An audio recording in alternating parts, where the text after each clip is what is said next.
All right, teammates, we are back once again. If this is your first time listening to the Move Swiftly podcast, welcome to the number one show on innovative teamwork. And it's like that for a reason. I'm going to get into it in just a few seconds. Let me just bring in my regular listeners because you regular listeners already know it's about Mr. ABC. Always be connecting, whatever your challenge is, whatever your obstacle is, whatever it is you may be going through in life. We're here to indirectly tell you you are not going through it alone. And I got to tell you guys, there's no more excuses. All right. There's no more excuses. One of the things that happened to me throughout this election cycle is I started to be a lot more vocal with certain wrongdoings. I started to be a lot more vocal about particularly Black people not having this victim mentality and walking around more so like victors, not being someone that's always playing the race card and using the excuse. And I'm recording this. It is a day after the news has broke. I believe is it Brandon Neely is his name? Let me make sure. Jordan Neely. Yeah, that's it. Yeah, Jordan Neely. So there was a Brandon Neely on the show. But yeah, and I'll be 100% honest with you. I wasn't even aware of this story until yesterday with Jordan Neely and I believe it's Dave Portney. And it came out that he's not going to be charged for these crimes that he was accused for and all that kind of stuff. So as I was hearing the blowback and hearing a lot of the stuff that was being said, and this is the first time he's hearing this, so this is all organic, folks. I specifically looked up because I heard Jordan Neely's dad. I heard him complain and kind of pulling the race card. I specifically looked up, well, where was his dad before he became homeless? Where was his dad during these times? And guess whose article pops up on the New York Times? Mr. Adam Coleman. So welcome to the show. I read his article, I posted it, and I said, look, man, I have a platform. I'd love to have you on to really chat about this because the work you're doing, Black Man to Black Man is incredibly inspiring, man. So all that being said, welcome to the show, Adam. Thank you. I appreciate it. Yeah, and it's important that I document. I want to give you guys that backstory because you just never know who's listening. You never know whose heart you're touching. You never know the people that are actually going to be drawn to your work based on their mindset, regardless of how things may be going for you in the moment. And I did a little research on you before we started recording, and you were actually in the IT space. You were never in the thought leadership space at all. You were never someone that is now, getting paid off his intellectual property. So take us back there a little bit, walk us through your background and, some of the things that you actually had to see that made it so, hey, I can't stay quiet about this because it's so damn important to me. Yeah. I mean, people who know me know I'm a relatively quiet person. Hmm. Kind of an introvert. I say I'm an introvert who does some extrovert things. Yes. Um, but yeah, my prior life, um, I was an IT guy. Hmm. I like computers and stuff like that. I've always had an interest in it. Decided to get into it. I just turned 40. So, I really dove into it in my mid 20s, uh, getting into the field. So maybe about close to 15 years or so, Hmm. being in IT and different levels. At the I made it to a point where I was IT manager for a small business, which is basically like you're a one man shop. You do everything. Um, Now, this is all in New York, New Jersey. Jersey. Okay. Yep. Um, so I mean, there's several aspects to my story. I won't go into everything because it would just be too long. All But right. I would say in 2019, I I met someone who it was a friend of mine now, but I met him randomly in a pub in Madrid. Hmm. He was turns out he was an English conservative, Hmm. and we started exploring different ideas, and he introduced me to different things. Hmm. And I had a lot of good faith in him. And there was a point we would talk almost every day, and we would binge audiobooks and listen to like libertarian philosophy and conservatives and all different types of people. Right. And part of the reason why I was open to it was because I started to become a bit and I just want to make sure Yeah, you you said a bit something and that part got missed. oh okay. Um I just want to make sure I don't have an issue with my audio. Hold on one second. Yeah, go ahead, you're fine.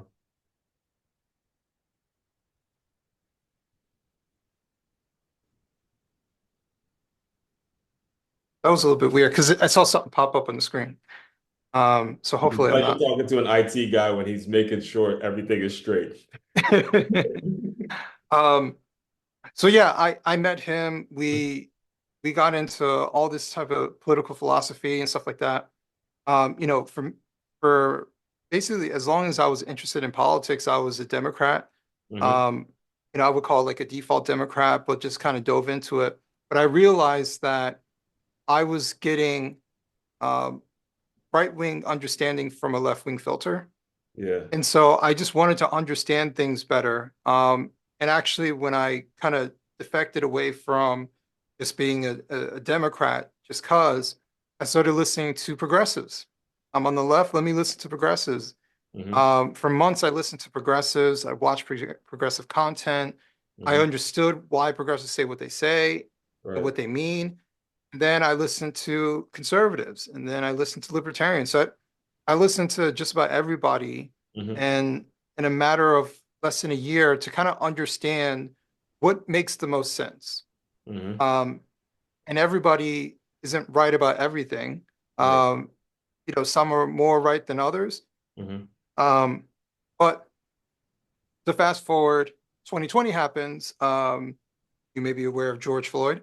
Right. And Summer. Well, I have a partner. He calls it the summer of social justice. Actually, that was so the reason I put out my second book, Make Your Move, I it was because of that. Because again, my name as Juan, it means black. It's Arabic for Hmm, black. So when you start putting out this term, Black Lives Matter, and the sham that it became and all the stuff that was going on, it was touching me in a completely different way. So I'll let you continue, but I'll just say yeah. so much of what you said is how I felt to where default Democrat because '08 was the first time I ever voted. You know, I was 18 in '08, so Obama was default Democrat. It looked like me, funny name. So I was loyal Mhm. without doing the research. And then the minute you start doing the research and asking these questions, your antennas really go up to wait a minute, that doesn't make sense. It doesn't make Right. sense for men to be playing in women's sports. And me being a sports guy, I said, absolutely not. That was the I can't do this with y'all. So anyway, go ahead before I get on my tangent. No, yeah, I would say with with COVID happening, Mhm. the lockdowns happening, and I was always inquisitive, just like asking certain questions.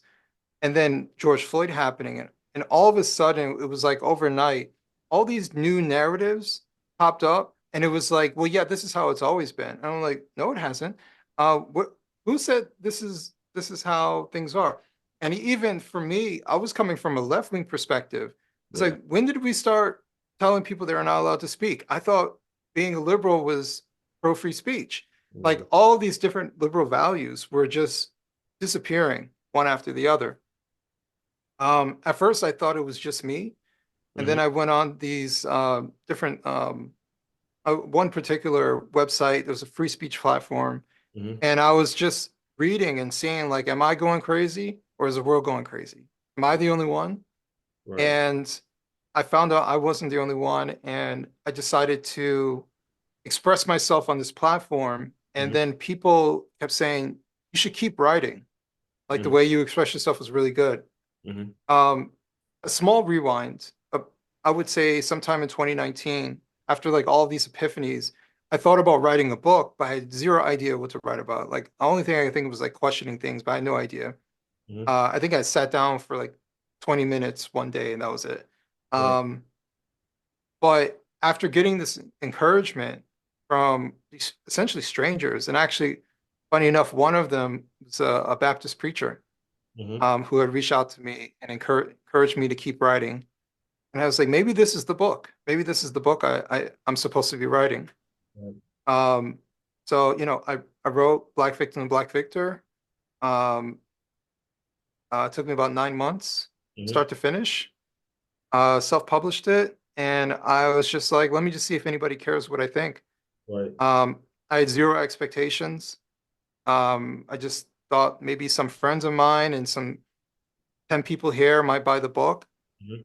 And I just had like a small strategy of just reaching out to podcasts and see where it takes me. And um, that's why I'm incredibly happy where it's brought me because I had zero expectations of any of this happening. Right. I've been writing for the New York Post, I want to say about 2 years now, Mhm. um, almost weekly. And, that is relatively unheard of. Right. When not just the opinion editor, but when the top editor has actually this Jordan Neely situation is a perfect example. Mhm. I was just sitting there writing something else, and they reached out to me and said, "Hey, can you write a piece?" Mhm. So it's gone from me pitching to them reaching out Right. to get me involved. They did something a couple weeks ago um, for Jesse Smollett, in his Right. I read that situation. one. I read that one. So that's the same thing. They reached out to me, asked me if I could write something real quick. Mhm. So to be in this position, and I love writing for the New York Post, Yes. to be in this position to write for the oldest paper in America, and I'm just the IT guy, with an opinion, but I'm someone who I feel is authentic. I don't try to be like anybody else. I just try to write how I feel and be honest, Right. and sometimes be critical, but not malicious. Mhm. Um, so yeah, I think that's my general approach, and I just keep writing and forming my craft because I'm not a writer by trade. I didn't go to school for writing or anything like that. Right. I just know how to communicate with people working in IT. Right. Um, so initially I started writing like I talk, and then from there you just kind of work on different areas of the craft. And for me now it's second nature.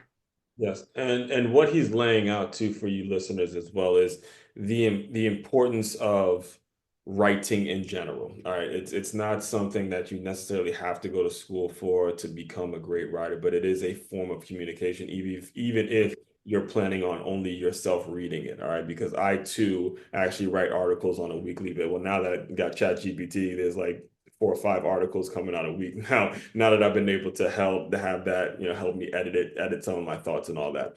But I want to go kind of go back to a little bit of your political views and how you were able to establish yourself in this world, because I wrote an Mhm. article, actually it was around the time of it, maybe a month ago now. I titled it "Why the Two-Party System Sucks," and I kind of laid out a lot of the things that you have laid out, to where on one side we could look at identity and we could kind of force ourselves to be on one side, but if we're not paying attention, all of a sudden you'll start to realize how poison you're actually being if you allow these things to happen. And when it comes to some of the pushback I've gotten, like I've lost friends. I mean, there's people that I no longer communicate with over politics, over this election. So many things have happened. And I'm curious now, when you were transitioning, you kind of becoming known for what you're being known now for, how was that process like? Or was there a process to where there's certain people that started to reveal themselves as they were maybe getting too critical of your work, or they weren't agreeing with it? They couldn't even have the open-mindedness to just say, hey, that's his views, I have my views, and be good with it. They had to take it on they had to extend it. How have those conversations or those challenges been for you? um, Overall, very positive, to be Mhm. honest with you. There were I would say 3 or 4 uh progressive friends Mhm. um who who basically dropped off at different points. Yes. Um, the last one was trying to hang on, but it was in bad faith. Hmm. Um, and so we just haven't tried to call each other since. Right. Um, and he would call himself a self-proclaimed socialist. So, um, but I'm one of those people where I can be friends with just about anybody Right. outside of politics. Like I don't your political philosophy doesn't matter all that much because you don't have that much power. You get one vote just like me. So, okay, you want to overthrow the system? Good luck with that. Yeah. Anyways, Right, how's your family doing? right, right. So it's for me personally, I'm not married to I can only be friends with people who think like me. Hmm. I think that's kind of boring. Yes. Um, and on top of that, I can be friends with people in the absence of talking about politics. And I would actually prefer that Yeah. more often than not. The only people I talk to about politics consistently, I met them through politics. Yeah. But outside of that, I don't need to talk to you about politics. Mhm.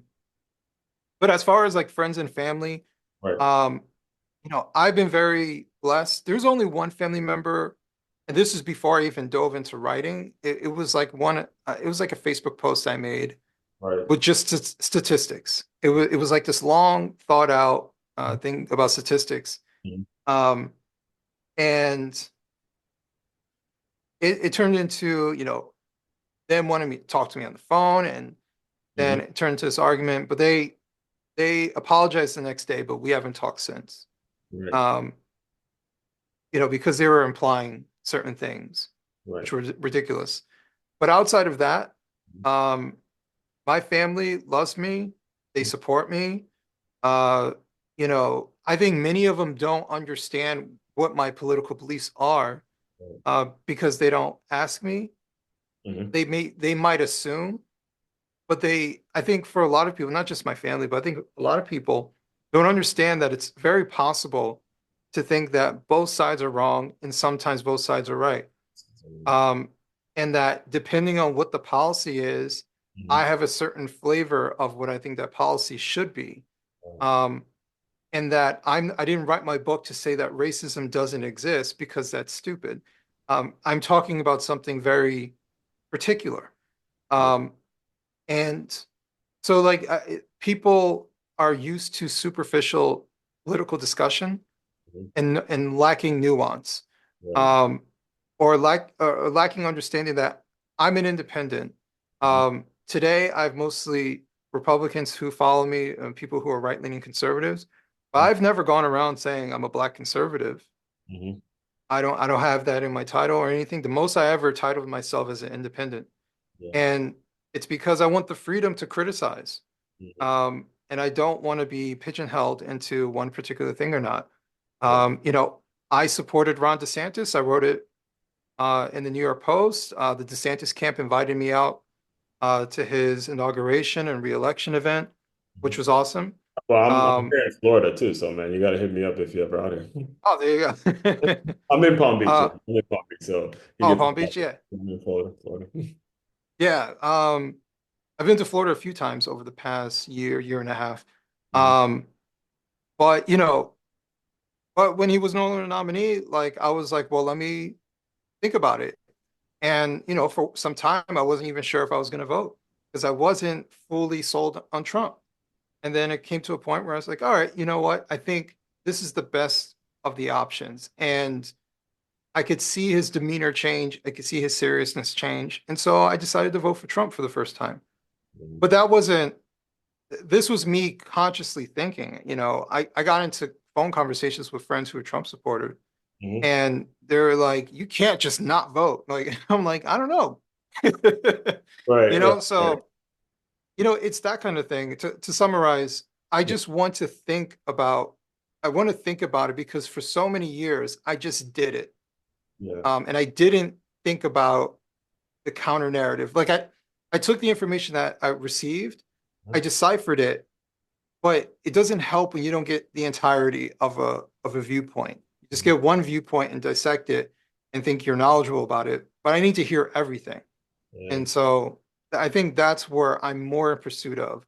Right. And I'm glad you brought that up because one of the things that made me want to reach out to you when I saw the work you're doing is you were recently baptized. And Yeah. I say this all the time as a person that has restarted going to church every single Sunday this past summer. I made a commitment to be there every Sunday. I actually became a group leader at my churches. I Mm. say it, I mean, to the people that are open, to the people that, like, I'll give you an example. The other day I got my hair cut and there was the barber was like, Trump's an idiot. And before I was about to go back and forth with him, he eventually said, look, I'm governed by God. Yeah, I'm governed by God. And he and I had a conversation and understanding, regardless of who's in office, God is going to be who directs my steps. I'm going to just go with what's truthful. So I Hmm. give you the platform a little bit to talk about how you were drawn to that more so and how you're able to now walk around with this clarity to say, hey, I'm going to be an independent thinker and God is going to be the ultimate person that governs me. Well, so just to let you know, I'm working on my second book. Mhm. Um, should be out in the spring. But I do have a chapter talking about my testimony because it's a long journey. Coming from, a child who was abandoned by his father and not believing that his heavenly father is the same as his earthly father, Mhm. and struggling to understand God or if God exists, accepting being agnostic in my 20s leading into my 30s, and then having an supernatural evil experience and a supernatural um, good experience. Mhm. And um, it sounds weird, but there was a clairvoyant girlfriend that I had, um, who said some stuff to me, which I talk about in the chapter. And Don't want to give too much away. Go get the book, guys. Go get the yeah, book. It'll be out by then. Go get the book. yeah. Just let me know when it gets on Uh, pre-order too, man. I'll have to support that. Thank you. Yeah, but just like all of these, because it was a lot of different steps. Hmm. Part of my journey was overcoming my social anxiety. Hmm. I started solo traveling, which initially wasn't supposed to be a solo travel. It was supposed to be traveling with a friend, Hmm. but he ended up not being able to go. But I went, and I realized afterwards um, how I started trusting myself. I started listening to myself. So there's nothing to be anxious about because every time I listened to myself, things worked out. And not being fearful of of that voice that's inside of me. And Yeah. then asking, well, what is that voice exactly? I was like, well, where should I go? Who should I listen to? Should I watch out for this person? Should I stay from this person? And every Mhm. time I listened to that voice, it worked out. And since then, every time I go against my instincts, it doesn't work out. You Yeah. know, I've had that with people who are like online friends Mhm. who all of a sudden act funny. And I'm like, I think this is going to end up badly. Mhm. And then It's weird. And give it I've a said week and it so they're gone. often, like, nowadays when you have the technology the way it is, the one thing that people are starving for is authenticity. They want authentic conversation, whether it's virtual, whether it's in person. When you Mm, have the options, you have so many fake people out there, Adam. I mean, you know it probably just as well as I do. There's so many yeah. people out there that are going to say one thing and do a completely different thing. They're going to go online, they tough online, you see them in person. It's a completely different world. So I think, as we get older, it's a matter of folks are really trying to figure out who's authentic, who's actually Yeah. doing stuff that they believe in. And regardless if I believe it or not, I'm just happy to meet people that are actually authentic with their word and they stay on their word and they just have some morals, man. Yeah, absolutely. You can speak to my wife if you were to ever meet her, and she'll tell you that I'm incredibly consistent. Exactly. Um, Not just when it comes to philosophy or how I think, but just how I behave and how I treat people. Mhm. I believe I should treat people like I want to be treated. Right. And I do that pretty well. I have a hard time faking my emotions and pretending to be someone else. They're like, oh, just do it and you'll like it, or just show that you like. I can't put on a face where I like something and I don't like. Just simple stuff like that. It's something that I have to be true to myself. And when I do something that is opposed to that, I feel horrible. Um, I used to think having a conscience was kind of a curse because you see my It can friends. feel like that. Yeah, it can feel like that when you're around the wrong crowd. It can genuinely feel like Yeah, that. Doing things yep, that's not popular. right. Like, when I was younger, I was, into women and like, oh no, man, just do this. Oh, don't care about them. Yeah, yeah. And I was like, but I feel like that's wrong. Yeah. And the thing Like, is, too, everybody does, but we really ignore the voice in our head because mhm, it goes with, the immediate acceptance. And, one of the things that really, in addition to the work you're doing in church and the kind of how you've been able to understand God as the center of your life. I'm a yeah. sports guy, so you know me. I have to actually I have to talk to you about this sports apparel brand that you're pushing, man. It didn't hit me until I went in there and I looked at them like X, Y. We got a clothing line. You're talking about the chromosomes, X and Y chromosomes, and Yeah. you have a partnership with them. So I want to give you. I know because I want to be respectful of your time. I'm going to give you the opportunity to speak a little bit about how that partnership came about, how people can support it, how they can get involved with some of that. So, just to some clarity, folks, it's XY chromosomes to kind of support the fact that people who are born women, need to be playing women's sports, and the people who are born men need to be playing men's sports. All right, that's one of the things that I was huge on this past election, and you have a brand that speaks to that. Yeah, it was started by Jennifer Say. Jennifer used to be an executive with Levi Strauss, Mhm. um, and was basically forced out when she was against the lockdowns, and she was vocal about it. And she decided to start her own brand. The lockdown Um, for COVID. yep, Oh. Hmm. yep.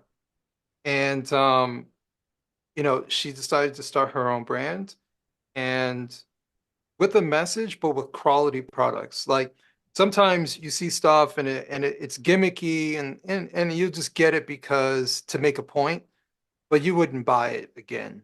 The very first time I put on a shirt, I was like, this is nice. Right, Like right. every product, even the I have a water bottle.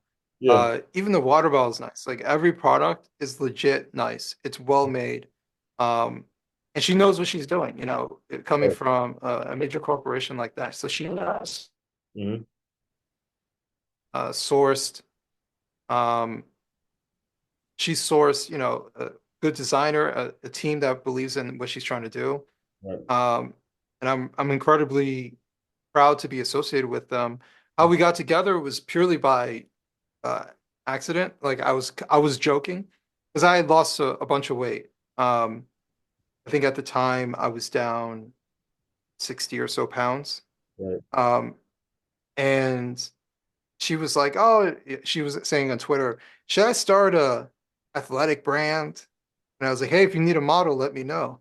Oh, no kidding. So Yeah, she just put out a tweet and you responded to a tweet.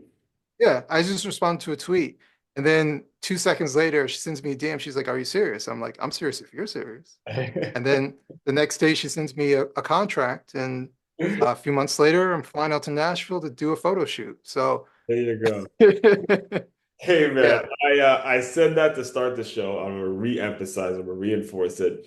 You don't got no excuses, guys. If you are serious, and I know the kind of people that regularly tune into this show, if you're serious about success and you're listening to us talk right now, you have no excuse to not go after your goal and consistently put your stuff out there because you just don't know where it's gonna land. You don't know who it's gonna land with and what kind of opportunities they can create for you. So and you can correct me if I'm wrong, you shed this 60 pounds not knowing that now there's going to be an endorsement deal that comes with it. You just simply happen to respond to a tweet. Now you're being flown out to Nashville, and that's just more eyeballs on your stuff, more opportunities for you to connect. And here you are, this introvert IT guy. You're like, wow, what yeah. actually happened? So, like I said, I do want to be very respectful of your time. Can you just tell people, you mentioned your other book, just tell people a little bit about what's next, what they can expect coming down the pipeline, and all that good Yeah. stuff.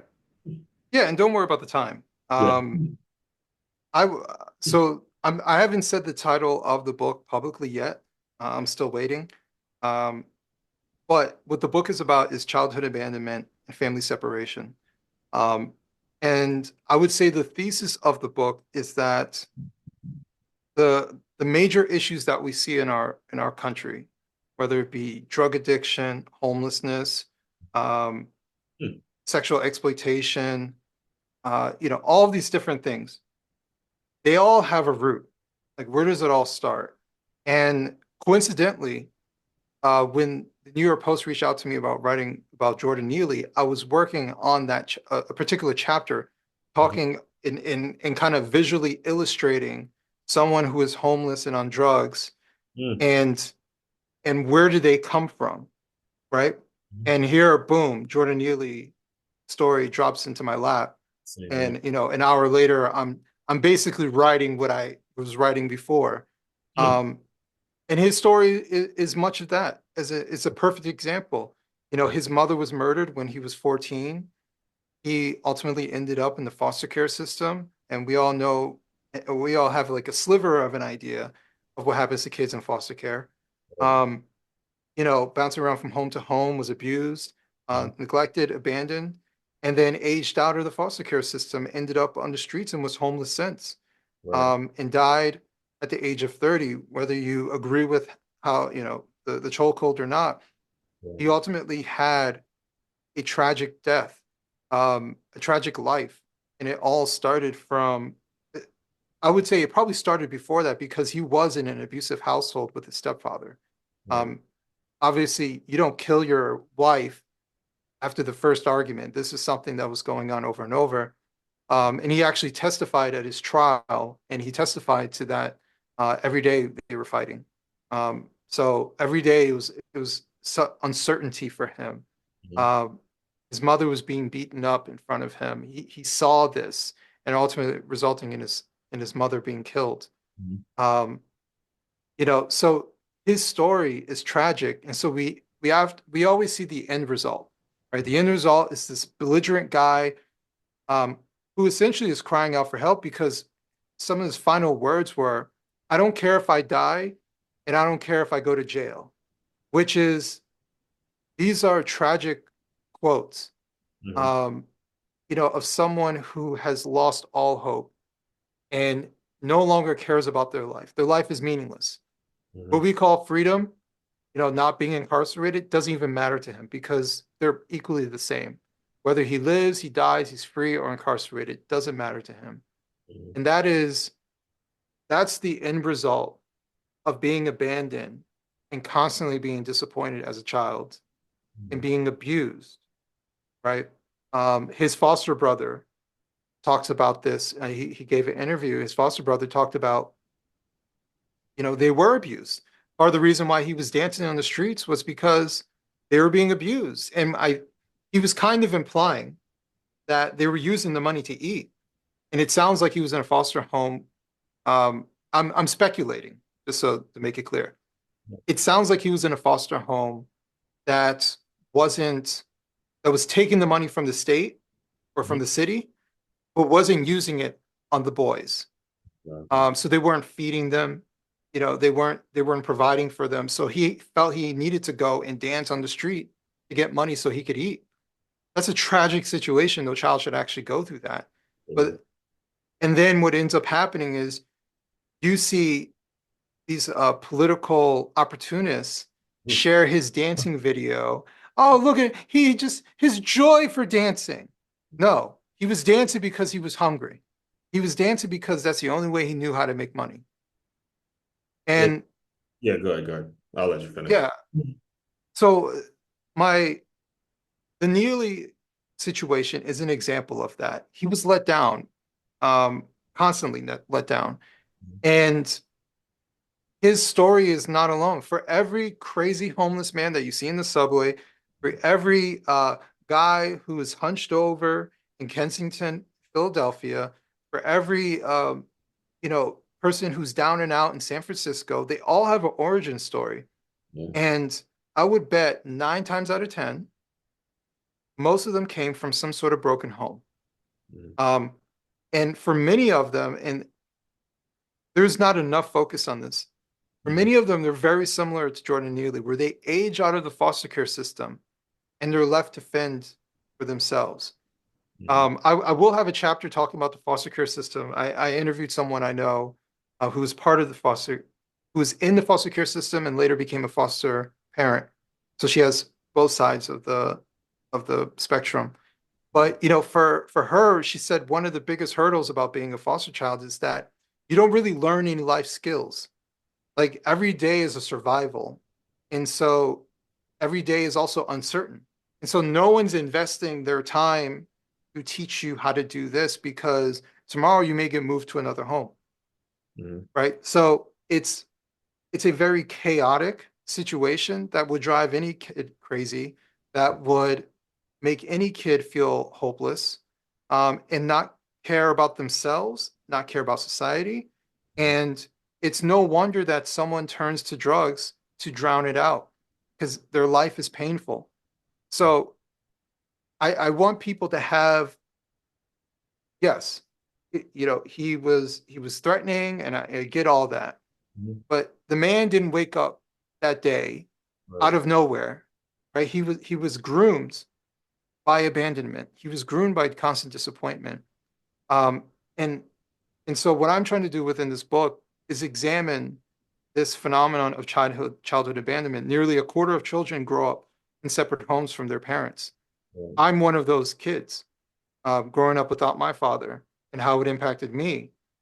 Now, I didn't end up on the streets, but we were homeless twice when I was a kid, and I was homeless for a few months as an adult. And so I understand what it's like. I wasn't on the streets, but I had no place to go. I understand what it's like to struggle. I understand what it's like to think, I should just kill myself. I Mhm. understand what it's like to go through suicide ideation, to not believe in yourself, to be desperate. I get all that. Mhm. And what ends up happening is they see Adam Coleman writing for the New York Post and look at all the successes, but they don't know what I went through. They don't know that at the age of 8, I Mhm. was put into a mental hospital because I wanted to kill myself. Mhm. Like this was a real situation. I just happened to survive it. Jordan Neely didn't.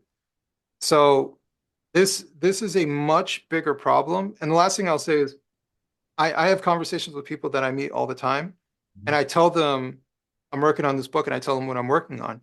Every one of them has a story. Every Right. one of them says, "Oh, I know someone who's going through that. My cousin's going through that. My friend's going through that." Everyone has a story. I've never met anyone where I describe what I'm writing about that they did not know someone who is currently a child who's going through that or was a child who went through that. It Mhm. is a massive problem that we think isn't that big, Right. but there's a reason why these things are happening. So I'm not one to run to the government to fix the government is the band-aid, Mhm. but we need to look at the root. What is the root? And the root is that the parents are letting their children down. The parents are responsible for the outcomes of their children. Mhm. If my son, just like I wrote in that paper, if my son became a neighborhood terrorist, I would feel embarrassed Mhm. because I let my son down and I didn't raise him right. That's a level of accountability that every parent should have, and most parents don't. It is they're a bad kid. No, you're a bad parent who created a bad child, Right. right? Every time I see a bad kid, I look at their parents, and they could be well intentioned, but they enable their children. They didn't discipline them, and now you have a terrible child Right. who doesn't mind breaking into your house because they don't care. You never taught them to care. There was no repercussions. Right. And not having that discipline tells a child that no one cares enough to tell them otherwise. Mhm. And so there are a lot of different things that I'm covering within the book. Many of them are taboo. Many of them are very personal to me. But these are things that are necessary. So the last thing I'll try to shape as far as what the book will be Mhm. when it's out, it will be a very unique. It will be personal and child-centered. Like I'm giving the perspective of the child, not just of the parent or as the adult, but the perspective of the child. Um, and while also being critical of our culture. So it's culture critical, child-centered, and very personal. Well, first of all, God bless you. I appreciate you more than you possibly know, seeing that I teach. I've spent time being homeless as well. Lived out of a car for, I mean, everything you shared hits a different kind of chord. But when you talk about young people, I was homeless by choice. I just don't like didn't want to pay rent and all that. But when you talk about kids having kids going through that and not having control over that, I thank God every day that my parents, I had a two-parent household that structured a lot of discipline in me, and I see every single day how much I owe them for giving me that, regardless of how much I may have disagreed with certain things that they did. So I appreciate you reinforcing that from my perspective and me teaching and being around these kids every single day. Pretty much all of them coming from broken homes. Uh, Yeah. the next point I have to make too for the people that weren't jurors in this whole situation that are giving their opinion, you got to stop it. All right. The people where I spent time being in the jury and jury duty, they had the information, they made the decision, and you got to simply accept what the situation was and stop looking for political gain and stop looking to profit off something that hurts us. I mean, it's something that we actually lived through, and then you're trying to profit from it from your own selfish needs. So Right. all that being said, I did subscribe to your stuff. I'm going to be like reading all your articles now because now you really got that. But could you just tell people a little bit about where they can get more of your work, where they can get in touch with you and reach out to you if they're interested in hearing more? Yeah, I have basically everything that I'm working on Substack, adambcoleman.substack.com. Um, I also have a web series called Breaking Bread. It's in person only. I sit down and have conversations with people from different backgrounds about different things. Just talk about life. It's I don't want to say unscripted, because that doesn't mean anything these days. But like, I just don't plan anything, and I just sit down and we have a meal together, and we just So talk. I saw one of those. All right. So, Adam, the way I close out all the shows is I want you to use your imagination a little bit. The 8-year-old version of you has just come into the Zoom room. He Mhm. struggling obviously with a lot of the things that he's going through. I want you to pretend that he's here, give him some words of encouragement, and we will officially close. Um, I will tell him that he is not alone. I think that was my biggest struggle when I was 8, is thinking that I was alone in this. Um, God, God is there, and God has always been there. Um, and to not give up hope. I think those are the things that I struggled with, believing that I was alone and kind of being hopeless. Um, yeah. Yeah, and it's amazing that you say that because shout out to Pastor Grow Show, but he's talking about, how the one consistent is God is going to be there regardless. That does not mean he's going to solve your problems, but he's simply there. And then many times, as you guys heard today, sometimes it just takes you being there can make all the difference in the world. So all that being said, man, appreciate you, brother. Keep doing the work you're doing. Everyone out there, fellow teammates, continue to move swiftly. We will talk more soon.